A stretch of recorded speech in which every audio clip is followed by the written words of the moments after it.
আসসালামু আলাইকুম প্রিয় দর্শক। অন্য মঞ্চের আলাপ চাইতায় আপনাদের সকলকে আমন্ত্রণ জানাচ্ছি। সুপ্রিয় দর্শক শ্রোতা মন্ডলী, এই মুহূর্তে আপনারা আমাকে যে যেখান থেকে দেখছেন বা যে যেখান থেকে শুনছেন এবং পরবর্তী যারা শুনবেন তাদের সকলকে আমি আমার প্রাণঢালা অভিনন্দন এবং শুভেচ্ছা জানাই আমার কথা শোনার জন্য। অনেকেই আমাকে মেসেজ করে ফোন করে গত 2 দিনে কম করে হলে আমি 1000 ফোন কল এবং মেসেজ রিসিভ করেছি, যারা জিজ্ঞেস করছেন যে ভাই 13 তারিখের এটা কি সফল হবে কিনা, বা ভাই এটা কি আসলে ঘটবে কিনা, বা এটা কেউ আমাদের সাথে যোগাযোগ করে নাই, কোনো দিক নির্দেশনা নাই, কিভাবে কি করব। তা আমি আপনাদের সকলকে বলবো যে আপনাদের মতো আমরাও দেখেছি, কিন্তু বাংলাদেশ আওয়ামী লীগের পেজ এবং বাংলাদেশ আওয়ামী লীগের পোস্টার এসেছে 13 তারিখে লকডাউনের যে ঘোষণা আছে সেটার ব্যাপারে, সেটা সফল করার জন্য বলা হচ্ছে। বিভিন্ন টক শো গুলো, ইউটিউব টক শো যেগুলো, যেহেতু আমাদের কোনো এখন পেপার পত্রিকা বা টিভিতে আমাদের কোনো খবর প্রচার হচ্ছে না বা প্রচার করতে দিচ্ছে না, সেহেতু বিভিন্ন টিভি টক শো তো নাই।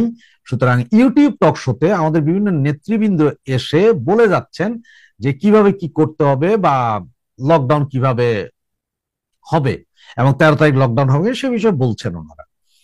দেখেন, আমার আপনাদের এই কথা শোনার পরে, মেসেজগুলো পাওয়ার পরে গত 2 দিনে আমি বিভিন্ন জায়গায় অনেকগুলো, ঢাকা শহর অনেকগুলো ওয়ার্ড কমিশনার, তারপর নারায়ণগঞ্জ, সাভার, গাজীপুর, তারপর আপনার এদিকে চট্টগ্রামের দিকে অনেকের সাথে কথা বলেছি।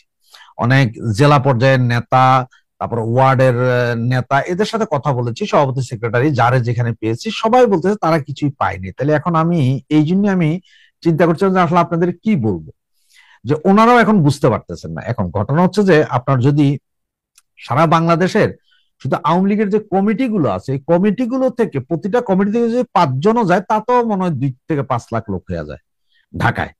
এটা বিধ্বংসী অবস্থা হইতে পারে। কিন্তু লকডাউনটাতে আমার মনে হয় না এখন পর্যন্ত বলেছে যে আপনারা সবাই ঢাকায় আসেন, ঢাকাতে করতে হবে না। এটা ঢাকা লকডাউন দিয়েছে সম্ভবত, লকডাউন টু ঢাকা। তাহলে ঢাকা লকডাউন হইতে হইলে কথা হচ্ছে যে লকডাউন, বা এটার আরেকটা শব্দ হয়তো হইতে পারে অবরোধ। সেটা হচ্ছে যে আপনার রাজপথ, রেলপথ, নৌপথ, তিনটার অবরোধ হলে ঢাকা শহর কলাপসড হয়ে যায়।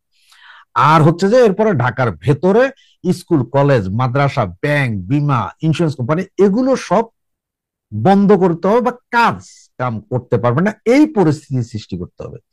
তাহলে এই পরিস্থিতি যদি আমরা সৃষ্টি করতে যাই তাহলে কি করা যাইতে পারে। এইদিকে দেখেন, আজকে 3 দিন ধরে বলছে যে মানে সেনাবাহিনী 50% উঠে যাবে, তার মানে আজকে সকাল থেকে উঠে যাওয়ার কথা। এইটার কোনো 100% গ্যারেন্টি বলতে পারছে না, কারণ যেহেতু আইএসপিআর এখনো কোনো বিজ্ঞপ্তি দেয়নি। গতকাল না জানি গত পরশু যে সেনাবাহিনী যে প্রেস ব্রিফিং দিয়েছে সেখানেও এই বিষয়ে কোনো কথাই উচ্চারণ করেনি, কিন্তু প্রতিটা পত্রিকাতে আছে। পত্রিকাতে এই খবরটা আসার কারণে এটা 50-50 চান্স। পত্রিকাতে এমন আছে ডিজিএফআই, এনএসআই বা সরকার নিজেরা অতি উৎসাহী হয়ে এটা দিয়েছেন, মানে এটা করে যেহেতু আওয়ামী লীগের নামান যায় কিনা দেখেন, কিছু ধরা যায় কিনা, অথবা আপনার হইতে পারে যে এটা সত্যিই উঠছে। কোনটা, এটা 50-50। এই যখন অবস্থা তখন আপনারা কিভাবে কি করবেন? আমি বলি সেফটি ফার্স্ট। আপনারা এখনো সময় আছে, 12 তারিখ পর্যন্ত একটু ওয়েট করেন, ধৈর্য ধরেন, দেখেন। এত বেশি উতলা হয়ে লাভ নেই, কারণ আপনারা লকডাউন দিতে যাইয়া এখন সারা বাংলাদেশ থেকে আপনারা ওই যে 2-4 জন 50 জন যাবেন, যাইয়া ওখানে বহুত কিছু করে ফেলুন, এরকম মনে হয় না কিছু হবে। ছোট ছোট ঝটিকা মিছিল যারা করতেছেন, এটা কিন্তু সরকারের উপর একটা বিশাল চাপ। যে মিছিলগুলো যে হচ্ছে, মানে আওয়ামী লীগ যে বেঁচে আছে, আওয়ামী লীগ যে আছে এটা জানান দিচ্ছে, কিন্তু এই ছোট ছোট ছোট ছোট 2-4-5 জন 10 জনের এই মিছিলগুলো, এগুলো কিন্তু বিশাল ইফেক্ট তৈরি করে। আর এইসব মিছিলের কারণেই এখন কিন্তু বহির্বিশ্ব জানে যে না, ওরা যেরকম বলছে আওয়ামী লীগ হাওয়ায় মিলে গেছে, আওয়ামী লীগ তো হাওয়ায় মিলে নাই, বা এটা তো বিশাল জিনিস হয়ে গেছে। ওদের মিছিল প্রতিদিন হয়। কারণ আপনার ইউরোপ, আমেরিকাতে 10-15-20 জনের একটা প্রতিবাদও কিন্তু ওরা বিশাল ভাবে দেখে। ওরা মনে করে যে এটা জনগণের ইম্প্যাক্ট করতেছে। সুতরাং এই মিছিলগুলো হচ্ছে যে এখন জাতীয় বীর। আপনারা ভাই, আপনারা যা করতেছেন সিরিয়াসলি আপনার জাতীয় বীর। আপনাদের এই মিছিলটাও কিন্তু আওয়ামী লীগের জন্য এখন 99% আপনার অ্যান্টিবায়োটিক ওষুধের মতো কাজ করতেছে। ওয়ার্ল্ড মিডিয়াতে এটা অ্যান্টিবায়োটিক ওষুধ হিসেবে কাজ করতেছে না, আওয়ামী লীগ আছে। তাহলে এখন ধরেন এই লকডাউন বা অবরোধ আমরা কিভাবে সফল করতে পারি, দেখেন বেশ কিছু পন্থা আছে। আমি একটু আপনাকে আগের দিনের কথা যাই, তাহলে তো আপনি একটু বুঝতে পারবেন। আগের দিনে যেমন ধরেন এই 10-12 জন একয়া রাতের বেলা, ধরেন আপনার এই 13 তারিখ বা 12 তারিখ যে কোনো একটা ডেটে ধরেন এই অবরোধ ডাকছে আওয়ামী লীগ, তখন করতো কি যে রাতের বেলায় এমন কিছু অঞ্চলের দিকে যাইতো যেসব অঞ্চলের ধরেন মাইল 2 মাইলের ভিতরে কোনো বাসা বাড়ি নেই কিন্তু রেল লাইন আছে, রেল লাইন উপরে ফেলাই দিত 8-10 জনে। 2-3টা শাবল নিয়ে যেত, বা খন্তি বা শাবল আপনার যেটা বলেন, ওই যে লম্বা লম্বা মাটি ইয়ে করার জন্য এইটা, 2-1টা কোদাল আর 2-1টা রেঞ্চ নিয়ে যাইত। এই দিয়ে ছাটাছাট চতুর্দিক থেকে খুইলা আপনার একটা প্লেট ফালাই দিত, রেল লাইনের যে ইয়ে আছে এটা একটা প্লেট ফালাই দিত, কোনোভাবে আপনার 2-3 হাত দূরে নিয়ে ফালাই দিত। এই ফালাই দিছে, এর পরের দিন তো এই ট্রেন বন্ধ, এটা লাগাইতে এখন আবার ইঞ্জিনিয়ার আসলে অমুক আসো তোমার এগুলা করতে ভাই সারাদিন জায়গা, সুতরাং রেল লাইন বন্ধ। তো এটা খালি এক জায়গায় করতো, বিভিন্ন জায়গায় করতো, 1 মাইল দূরে দূরে করে ফালাই দিত। এবং এটা শুধু যেমন ধরেন ঢাকা চিটাং বা চিটাং রাজশাহী চিটাং বরিশাল এরকম না, সারা বাংলাদেশের বিভিন্ন জায়গা থেকে ঢাকা মুখী সমস্ত কিছু বন্ধ করে দিত। ঢাকা থেকে বাইরে হইতে পারবে না, ঢাকাতে ঢুকতে পারবে না, সব ব্লক। ওকে, রাস্তাঘাট রাজপথে কি করতো, রাজপথে হঠাৎ করে 4-5 জন জটিকে মিছিল কইরা ইট পাটকেল মেরে 2-4টা গাড়ির গ্লাস ভাঙিয়ে দিছে, সাথে সাথে ফুল রোড ব্লক, 2টা টায়ার জ্বালাই দিছে। টায়ার জ্বালাইতে না পারলে ইট পাটকেল মেরা রাস্তা ভাঙিয়ে দিছে। তো এর ভিতরে কি করতাম, ওই যে পলিথিন উপরে কিছু ইট পাটকেল লইয়া যেত, পোলাপাই লইয়া যায়, 1-2 জনে তো আগে সাইকেল দিয়ে একজন হয়তো ইট নিয়ে গেছে, ওই যে কঙ্কর মার্কা ইট, তারে পুলিশে ধরলো, সে কিন্তু আমার বাড়িতে কাম চলতেছে ভাই এই জন্য আমি ইট লইয়া যাইতেছি, ভাঙা ইট 2 কেজি ইট লাগবে কলের গোড়া পাকা করার জন্য। এটা টেকনিক। সে সাইকেল নিয়ে যাইতেছে, কিন্তু কোন জায়গায় যাবে সে জানে, অমুক জায়গায় যায়, তখনই ওই যে পোলাপাইন যখন দেখতো পোলাপাইন এসে মিছিল করতেছে, সে করছে সাইকেলটা থেকে আসতে ইট গুলা ফালাই দিয়ে সে সাইকেল নিয়ে গেছে। আর এই যে ইট পাইছে এই ইট দিয়ে মেয়েরা ভাঙা চুরে দিছে। নৌপথের সিস্টেমটা একটু জটিল, তবে আরেকটা কাজ করতো সেটা হচ্ছে রিক্সার গ্যারেজ, ট্যাক্সি গ্যারেজ, বাসের গ্যারেজ যা আছে, ডিপো মিপো যা আছে, এদের আগের দিন রাতে যায় বইলে আসা হইতো যে ভাই আল্লাহর হস্তে কালকে আপনারা চালাইয়েন না। যারা না মানতো তাদের একটু হুমকি তুমকি দিত, যেহেতু এখন হুমকি তুমকি দেওয়া একটু সমস্যা, বুঝে আসতে পারেন। আজকে থেকে আপনারা এই মুহূর্তে থেকে আপনারা বিভিন্ন রিক্সায় অটো মোটোতে যখন চলেন তাদের সাথে কথা বলেন এমন ভাবে যে মানে আপনি নর্মাল পাবলিক কথা বলছেন। এরপরে যখন বুঝবেন যে না সেও এটার প্রতি ইন্টারেস্ট, তখন তারা বলেন যে ভাই আপনি আপনার বন্ধু বান্ধব বা যারা আছে তাদের বুঝার একটা দিনের জন্য অন্তত বন্ধ করে দেন। আপনারা বন্ধ করলে এটা ইম্প্যাক্ট করবে, রাস্তাঘাটে মানুষ চলতে পারবে না। এরপরে আপনার করা হচ্ছে যে এই যে ইন্টারনেট, এখন তো ইন্টারনেট ছাড়া চলে না, বিভিন্ন খাম্বে হাজার হাজার মাইলকে মাইল তার আছে, তারের বোন্দা বেঁধে রাখছে, যে কোনো 2টা-4টা জায়গায় যায় পুরো একটা একটা বোন্দা যদি আপনারা 2-3 জনে মিলে কাইটটা নিয়ে আসতে পারেন, হাতের কাছে পারা যায়, এরকম কাইটা নিয়ে আসেন, তার মানে ইন্টারনেট বন্ধ। এটা করতে হয় কিন্তু রাতের বেলা। এই রাতের বেলা যদি ভাবে যদি ইন্টারনেটের লাইন গুলো কেন, তারপরের দিন একদম ফুল ব্লক, পুরা তার ঠিক করে সেট করে আনতে ওইটা, সুতরাং কার্যক্রম বন্ধ।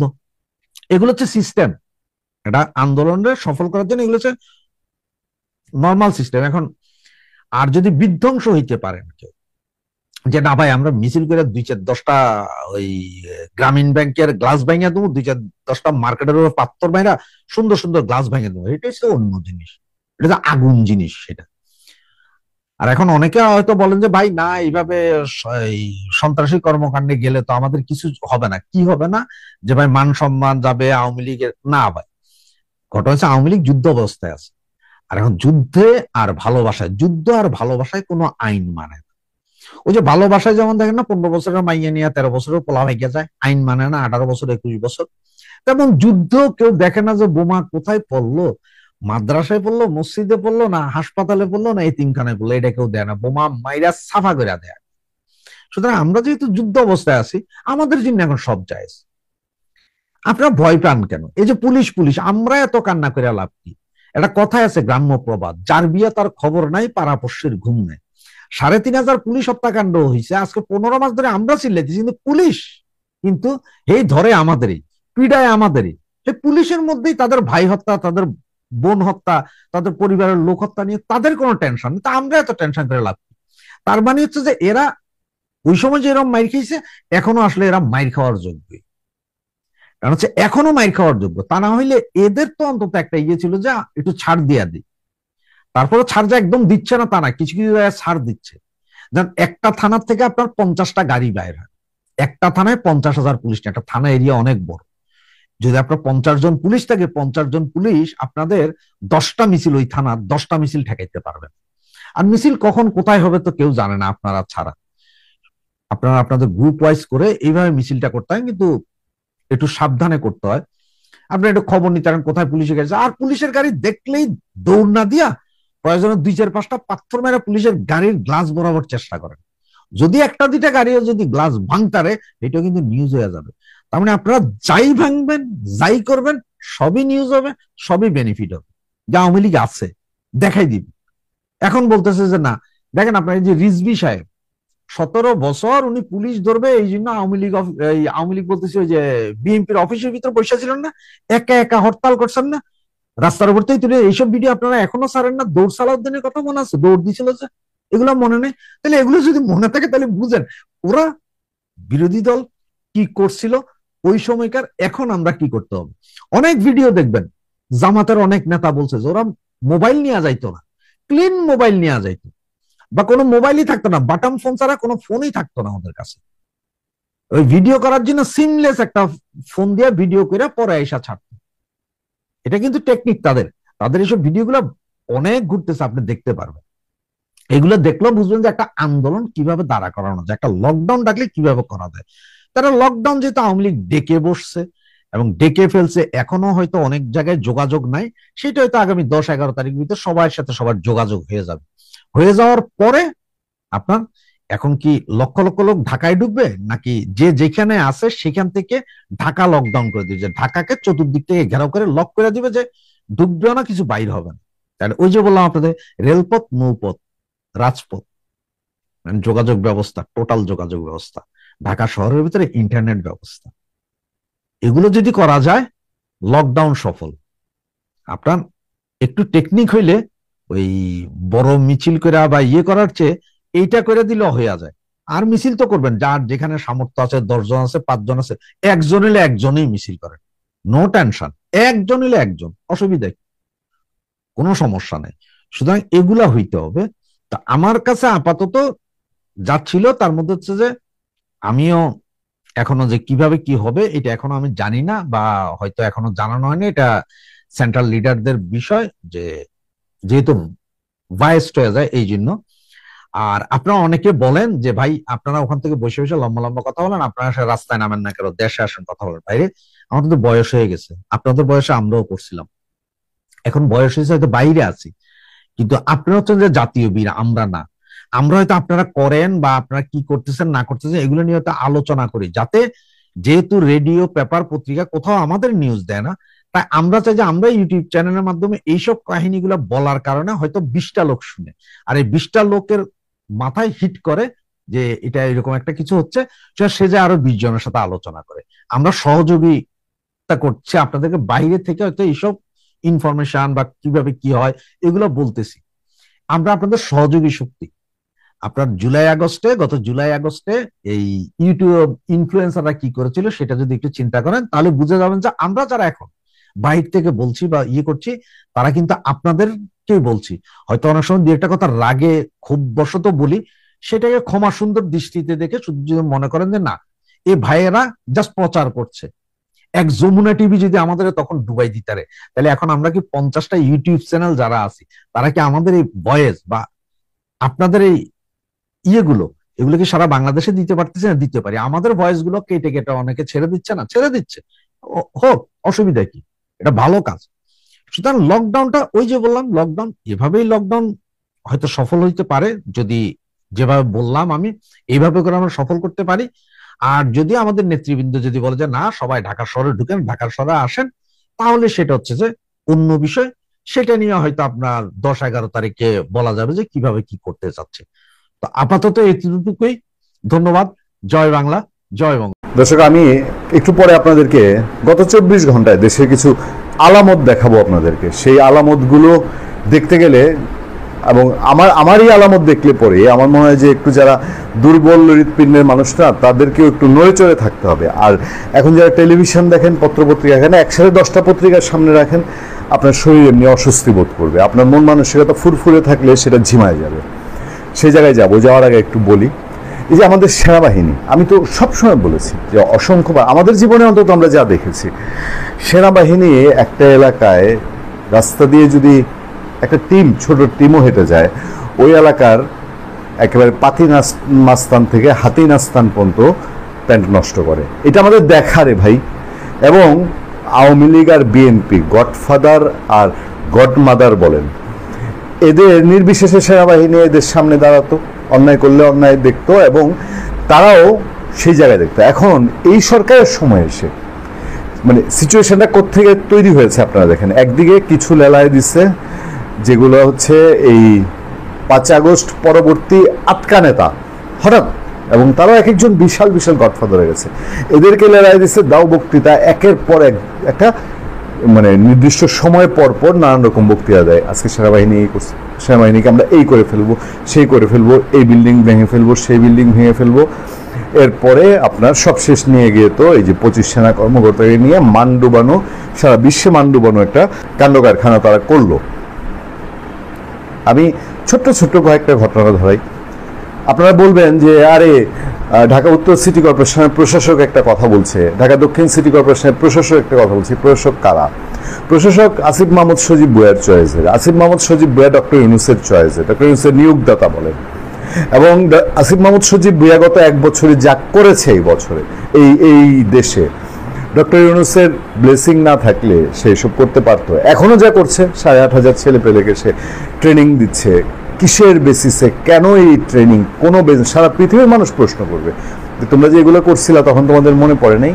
আচ্ছা, তার নিয়োগকৃত প্রশাসকরা তারা একবার খায়েশ দেখাইছে আমাদের সেনাবাহিনী দিয়া কোরবানির বর্জ্য পরিষ্কার করার খায়েশ, তারপরে দেখাইছে মশা মারার খায়েশ, তারপরে ট্রাফিক নিয়ন্ত্রণ। দেখেন আমার কলিজায় লাগে মাঝে মধ্যে, আমি যখন দেখেছি যে এই সরকারের সময় এসে ট্রাফিক ব্যবস্থার 5 আগস্টের পরে যা হয়েছিল এটা ঠিক করতে পারেনি, কোনোভাবেই এটা ঠিক করার সদিচ্ছা ছিল বলেই মনে হয় নাই।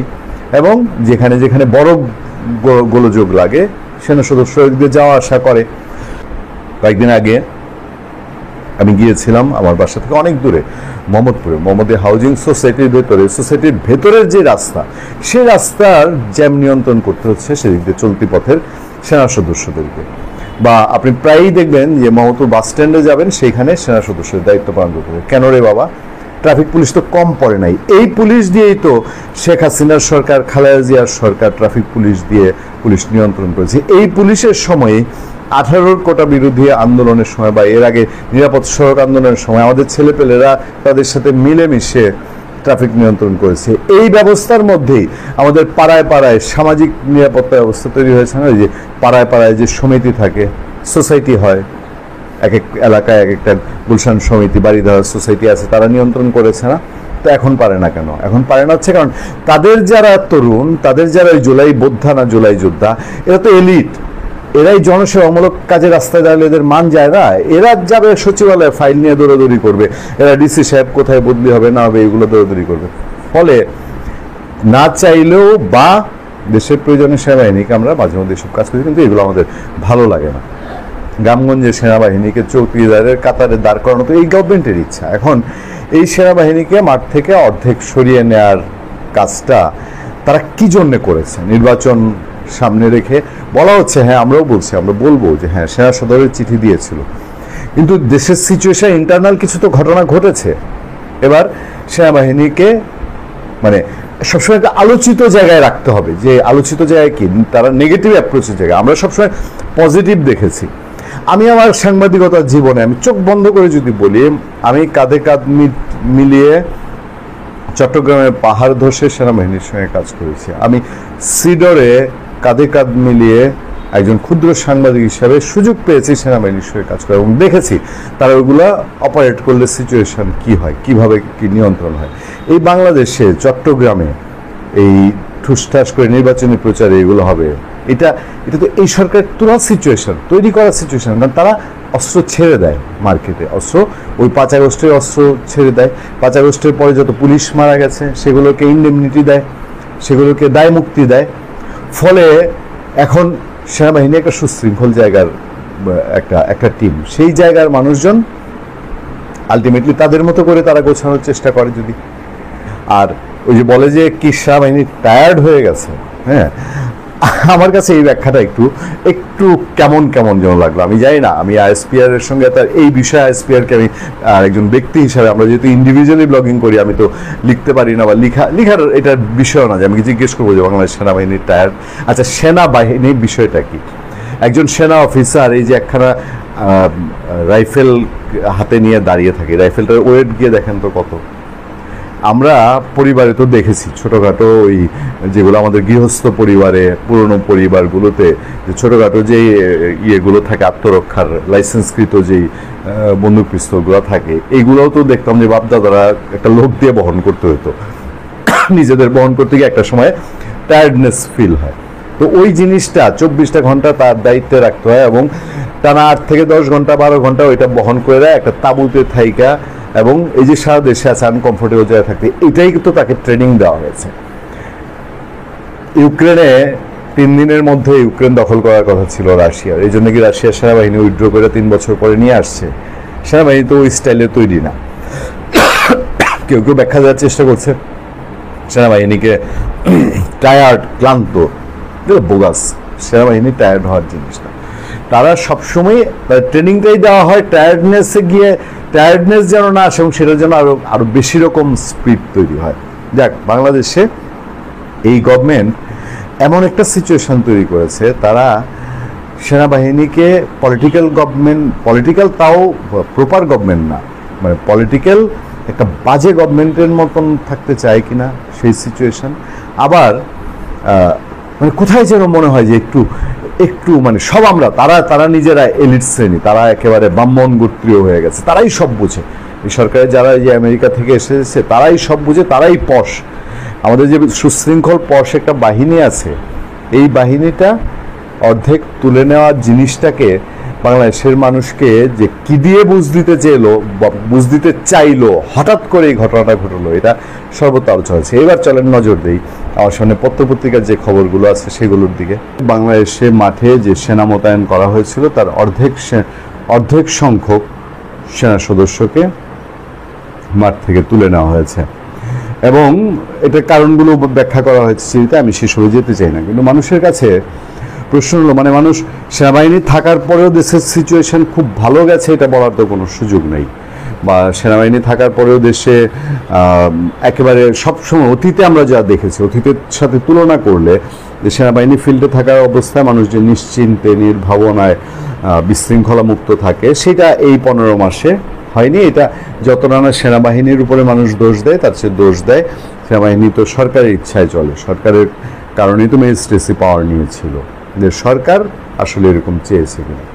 কিন্তু সেনাবাহিনী যখন উঠে যাওয়ার পরে মানুষের মনের মধ্যে নানা প্রশ্ন তৈরি হয়েছে যে ঘটনা কি, হঠাৎ করে সেনাবাহিনী তুলে নেওয়া হচ্ছে অর্ধেক, বিষয়টা কি, তারা আবার ফিরে আসবেন কি না, আসলে কিভাবে ফিরে আসবেন। সেই সময় আমি গত রাত থেকে, আমি 6 নভেম্বর 2025 কথা বলছি দুপুর নাগাদ, তার আগের রাত থেকে আমি আংশিক পত্রপত্রিকার কিছু হেডলাইন আমি সংগ্রহ করে রেখেছি, যে শুধু এই হেডলাইনগুলো একটু চোখ বুলাই, 1 মিনিট সময় লাগবে আপনাদেরকে। প্রথমে আমার সামনে সমকালে আছে যে প্রথমে আছে বিডি নিউজে বলছে সরোয়ারকে, মানে চট্টগ্রামে যে মারা গেলেন বিএনপি নির্বাচনী প্রচারণায়, সরোয়ারকে টার্গেট করে হামলা করেছে বলছেন সিএমপি কমিশনার। আচ্ছা, তারপরে বলছে যে একই পত্রিকা তাদের আরেকটা হেডলাইন আছে, সেখানে তারা বলছে কতটা আফসোসের কথা, শহরটা নিরাপদ ছিল, নির্বাচন আসছে আর অনিরাপদ হচ্ছে। সাদাত সাহেব হচ্ছেন চট্টগ্রামের এখন যিনি মেয়র, তিনি আফসোস করছেন। আচ্ছা, তারপরে আমার সামনে আজকের পত্রিকার হেডলাইন হচ্ছে গত সেপ্টেম্বরে বিয়ে করেন বিএনপি নেতার পাশে গুলিতে নিহত কে এই বাবলা, যাকে টার্গেট করে একদম ঘাড়ে পিস্তল ঠেকিয়ে যাকে গুলি করা হয়েছে তার কথা বলা হচ্ছে। তারপরে হেডলাইন আজকের পত্রিকাতেই আছে, সেখানে বলছে বিএনপি প্রার্থী এরশাদুল্লাহ হামলার টার্গেট ছিলেন না, অন্তর্বর্তী সরকারের বিবৃতি। সরকার বিবৃতি দিয়ে বলছে যে না, এরশাদুল্লাহ টার্গেট ছিলেন না। এরপরে আজকের পত্রিকাতে আছে পিস্তল দিয়ে বাবলার পিঠে এলোপাথারি গুলি করে মুহূর্তেই সটকে পড়ে মুখোশধারীরা। সেই ভিডিও অলরেডি ছড়িয়ে গেছে, আপনারা সবাই দেখেছেন। আমার দেশের হেডলাইন আছে গুলির সময় পালায় পুলিশ, লাশ তুলতে আসে পরে। চট্টগ্রামে 1 বছরের গুলিতে 7 খুন, শহর জুড়ে আতঙ্ক। আমরা এই নিউজটা পুরোটা পড়েছি, একটার পর একটা খুনের ঘটনা। এবং আন্ডারগ্রাউন্ড, ওই যে আপনারা মুম্বাইয়ের মাফিয়া ফিল্মগুলো দেখেন না, ইমরান হাশমির একটা মনে আছে না, মার্ডার বা এই টাইপের যেই ফিল্মগুলো, পুরো সেই স্টাইলে চলছে চট্টগ্রাম। এখানে যেন কারো কিছু বলার নেই। আমার দেশ পরে আবার একটি হেডলাইন করেছে, চট্টগ্রামে আবারও গোলাগুলি, বিএনপির 5 কর্মী গুলিবিদ্ধ। এটা আরেকটা ডিফারেন্ট জায়গায়, এটা রাউজানের ওই ঘটনাতেই বলা হচ্ছে। এরপরে হেডলাইন আছে, দলীয় কোন্দলে গুলি খেয়ে মরতে না চাইলে এনসিপিতে যোগ দেন, চট্টগ্রামের সমন্বয় সভায় হাসনাত আব্দুল্লাহ। সুযোগের সদ্ব্যবহার, মানে চূড়ান্ত সুযোগের সদ্ব্যবহার। তারা তো এটা আবার খুব পারে আর কি, সুযোগের সদ্ব্যবহার করে সমন্বয়ক হয়ে যাওয়া, উপদেষ্টা হয়ে যাওয়া। বিএনপি নেতা এরশাদুল্লাহ না, টার্গেট ছিল বাবলা, সিএমপি কমিশনার। এই যে হেডলাইনগুলো, এই হেডলাইনগুলা কি ইঙ্গিত করে আমাকে একটু বলেন তো দেখি।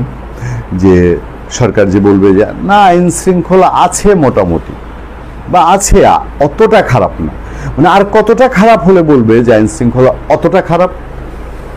এখন কি হবে, মানে সারা দেশে আপনি সারা বছর জুড়ে অনন্তকাল সেনাবাহিনী মোতায়েন রেখে দেবেন?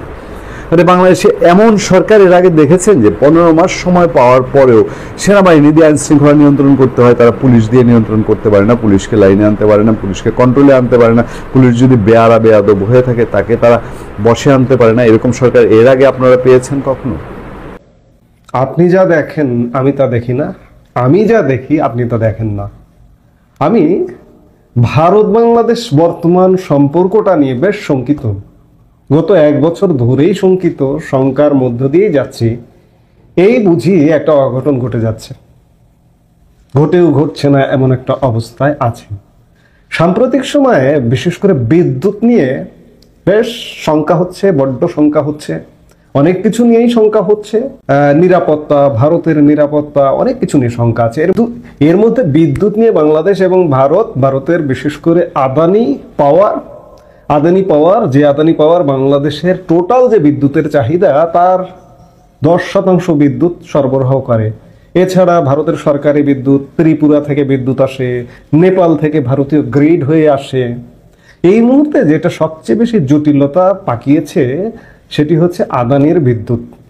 বাংলাদেশকে দেওয়া বিদ্যুতের জন্য বকেয়া পাওনা নিষ্পত্তি এবং বিদ্যুতের মূল্য নির্ধারণ নিয়ে খুব শীঘ্রই আদানি আন্তর্জাতিক সালিসি প্রক্রিয়ায় অংশগ্রহণ করতে পারে বলে এমনটাই জানা যাচ্ছে।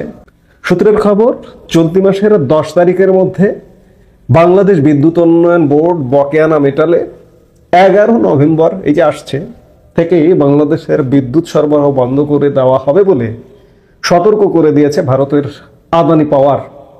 বাংলাদেশের বিদ্যুৎ, জ্বালানি ও খনিজ সম্পদ উপদেষ্টা মোহাম্মদ ফজলুল কবির খানের আবার দাবি যে আলোচনা প্রক্রিয়া এখনো চলছে, আলোচনা শেষ হলে প্রয়োজনে আন্তর্জাতিক সালিসিতে যাওয়া হবে। 2017 বাংলাদেশের সাথে বিদ্যুৎ সরবরাহের একটা চুক্তি হয় এবং আদানি পাওয়ার ভারতের ঝাড়খণ্ডের গোড্ডায় শুধুমাত্র বাংলাদেশকে সরবরাহ করার জন্য একটি বিদ্যুৎ কেন্দ্র নির্মাণ করে এবং এটি 2023 সালের এপ্রিল মাস থেকে বাংলাদেশকে বিদ্যুৎ সরবরাহ করছে এবং এর 1 বছরের কিছু সময়ের মধ্যেই বাংলাদেশের ক্ষমতার পট পরিবর্তন হয়, আওয়ামী লীগ সরকারের পতন হয়। চুক্তিটা ছিল আওয়ামী লীগ সরকারের সাথে এবং পতন হয়েই এই যে জ্বালানি উপদেষ্টার কথা বললেন, এই ফজলুল কবির খানরা এসেই ক্ষমতায় বসবার আগেই পারলে বা বসবার পরেই নানা রকম আলাপ শুরু করে দিয়েছে যে আদানির সঙ্গে বিদ্যুতের দুর্নীতি হয়েছে, এটা হয়েছে, সেটা হয়েছে, আদানির সাথে বিদ্যুৎ হবে আমদানি বন্ধ করে দেওয়া। কিন্তু আমরা দেখলাম যে গত 1 বছরের বেশি সময় হয়ে গেছে, এখনো পর্যন্ত কিন্তু আদানির সাথে বিদ্যুৎ আমদানি বাতিল হয়নি বা বাতিল করবার ক্ষমতাও নেই। এভাবে একপাক্ষিকভাবে চুক্তি বাতিল করা যায় না। বর্তমানে জটিলতাটা তুঙ্গে।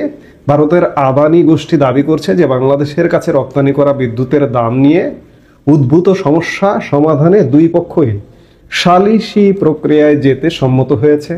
তবে বাংলাদেশের সরকার জানিয়েছে আলোচনা হলেও এখনো এ বিষয়ে কোনো সিদ্ধান্ত হয়নি। সংবাদ মাধ্যমে বিবৃতি দিয়ে আদানি গোষ্ঠী বলছে যে চুক্তি অনুযায়ী যে কোনো মতানৈক্য সমাধানে আন্তর্জাতিক সালিসি প্রক্রিয়ায় একমাত্র পথ। তারা এও জানিয়েছে যে বিদ্যুৎ উন্নয়ন বোর্ড যে দাম দিতে রাজি হয়েছে সেই অনুযায়ী নিয়মিত অর্থ তারা পেয়ে যাচ্ছে। তবে চুক্তি অনুযায়ী বাংলাদেশ বিদ্যুৎ উন্নয়ন বোর্ডকে তারা বিদ্যুৎ দিয়েও যাবে। অন্যদিকে বাংলাদেশের অন্তর্বর্তীকালীন সরকারের বিদ্যুৎ, জ্বালানি ও খনিজ সম্পদ উপদেষ্টা মোহাম্মদ ফজলুল কবির খান জানিয়েছেন বিষয়টি তারা আলোচনা করছেন, তবে এখনো কোনো সিদ্ধান্তে পৌঁছানো যায়নি। তবে সালিসি প্রক্রিয়ায় যাওয়ার কথা আদানি গোষ্ঠী ঘোষণা করা ঠিক আগেই বাংলাদেশ সরকার ইঙ্গিত দিয়েছিল যে দেশটির বিদ্যুৎ খাতে আগের সরকারের আমলে যেসব চুক্তি হয়েছিল তাতে অনেক দুর্নীতির তথ্য পাওয়া গেছে। আমি খানিক আগে যেগুলো বললাম, উপদেষ্টা ফজলুল কবির খান ঘোষণা করেছিলেন যে সুনির্দিষ্ট প্রমাণ পেলে তারা চুক্তি বাতিলের পথেও হাঁটতে পারেন। কিন্তু বিশেষজ্ঞরা বলছেন যে আন্তর্জাতিক কোনো চুক্তি সুনির্দিষ্ট কোনো প্রমাণ ছাড়া অনিয়ম, দুর্নীতি বা অন্য কিছু বাতিল করা কিন্তু কঠিন। পরিবর্তিত পরিস্থিতিতে অন্তর্বর্তী সরকার ক্ষমতায় আসার পর থেকেই আদানির সাথে বিদ্যুতের দাম নিয়ে একটা মতানৈক্য চলছে। চলতি বছরের গোড়ায় বিদ্যুতের দাম হিসেবে বাংলাদেশের কাছে আদানির প্রায় $200 কোটি বকেয়া ছিল বলে আদানি গোষ্ঠী গত সপ্তাহে জানিয়েছিল। কিন্তু এখন বকেয়ার পরিমাণ কমে এসে মাত্র 15 দিনের বাকি আছে বলে আদানি গোষ্ঠী জানিয়েছে। কিন্তু প্রশ্ন হচ্ছে, তারপরেও সালিসি আদালতে যাবার প্রশ্ন আসছে কেন? আদানি গোষ্ঠীর এক মুখপাত্র লিখিত বিবৃতি দিয়ে সংবাদ মাধ্যমকে জানিয়েছে, যেহেতু এটা একটা আন্তর্জাতিক চুক্তি, তাই চুক্তির কোনো বিষয় নিয়ে মতানৈক্য হলে একমাত্র আন্তর্জাতিক সালিসি প্রক্রিয়ার মাধ্যমেই তার সমাধান করার কথা রয়েছে এই চুক্তিতে। বর্তমানে কিছু খরচ যেভাবে হিসাব করা এবং বিলিং করা হচ্ছে তা নিয়ে মতানৈক্য আছে, তাই দুই পক্ষই বিতর্ক সমাধানের পদ্ধতি ব্যবহার করতে রাজি হয়েছে। নিশ্চিতভাবে দ্রুত মসৃণভাবে এমন একটা সমাধান বেরোবে যাতে দুই পক্ষই লাভবান হয়। আদানি বলছে যে বিদ্যুৎ ক্রয়ের চুক্তিটিকে তারা মর্যাদা দেবে এবং বাংলাদেশে বিদ্যুৎ সরবরাহ করে যাবে। আদানি গোষ্ঠী আন্তর্জাতিক সালিসিতে যাওয়ার ঘোষণা দেওয়ার পরে বিদ্যুৎ, জ্বালানি ও খনিজ সম্পদ উপদেষ্টা মোহাম্মদ ফজলুল কবির খান বলেছেন যে এখনো আলোচনা চলছে। সংবাদ সংস্থা রয়টার্সকে তিনি এর আগে বলেছিলেন যে সেই পর্বটা মিটে গেলে আন্তর্জাতিক সালিসিতে যদি যেতে হয় তাহলে সেই দিকেই এগোবো আমরা। ফজলুল কবির খানরা নানা রকম অভিযোগ করে থাকেন, যেমন গত ডিসেম্বরের মাসে সংবাদ সংস্থা রয়টার্সকে জানিয়েছিলেন যে গোড্ডা বিদ্যুৎ কেন্দ্রের জন্য যে কর ছাড় পায় আদানি গোষ্ঠী তার সুবিধা বাংলাদেশকে দেওয়া হয়নি। অন্যদিকে আদানি বলছে যে তারা কর ছাড় পায় না। বিদ্যুৎ রপ্তানি চুক্তিতে উল্লেখ করা ছিল যে দুপক্ষের মধ্যে যদি কোনো মতানৈক্য হয় তাহলে সিঙ্গাপুর ইন্টারন্যাশনাল আরবিট্রেশন সেন্টারে দুই পক্ষের মধ্যে সালিসি হবে। দুই দেশের মধ্যে বাণিজ্যিক বিতর্ক দেখা দিলে এই ব্যবস্থাপনার মাধ্যমেই তা মেটানো হয়ে থাকে। আদানি বিদ্যুৎ নিয়ে বাংলাদেশের 10% বিদ্যুৎ সরবরাহকে নিয়ে সালিসি পর্যায় পর্যন্ত যাওয়ার একটা প্রক্রিয়া চলছে। আবার কোনো কোনো সূত্র বলছে যে 10 তারিখ পর্যন্ত সময় দেওয়া হয়েছে, বকেয়া কিছু পরিশোধ হয়েছে, সামান্য কিছু বাকি আছে, কিন্তু দাম নিয়ে মতানৈক্য থামছে না। এই দাম নিয়ে মতানৈক্যের জন্যই সালিসিতে যাওয়া, এবং সালিসিতে যাওয়া কিংবা না যাওয়া কিংবা গিয়ে যদি সমাধান না হয় বা ভারতের এই আদানি পাওয়ার যদি একতরফা ভাবে বিদ্যুৎ বন্ধ করে দেয় যদি, তাহলে কি করবেন? তাহলে অন্ধকারে ডুববেন। আমার শঙ্কা হয় এই জন্য যে ভারত কর্তৃক আমরা অনেক কিছু নির্ভরশীল। হঠাৎ করে বাংলাদেশের অতি বাড়াবাড়ির কারণে ভারত যদি এরকম এক একটি জিনিস বন্ধ করে দেয়, বাংলাদেশ কিন্তু মহা বিপদে। আমরা বিপদ থেকে উদ্ধার হব, এই বাড়াবাড়িপূর্ণ সরকার থেকে মুক্ত পাব। আমরা সেটি প্রত্যাশা করা ছাড়া এই মুহূর্তে আসলে কোনো উপায় নেই। আমরা প্রত্যাশা করি যে ভারতের সাথে আমাদের সম্পর্কটা স্বাভাবিক হবে, বাংলাদেশে একটা স্বাভাবিক সরকার আসবে। এই রকম অস্বাভাবিক অক্সিজেন মাস্ক লাগানো এই সরকার থেকে আমরা মুক্তি চাই। সোজা কথা, যৌক্তিক সম্পর্কের মধ্যে থাকতে চাই। আমরা অন্ধকারে ডুবতে চাই না, আমরা সেরকম পরিস্থিতিতে পড়তে চাই না। এই মুহূর্তে এ পর্যন্তই।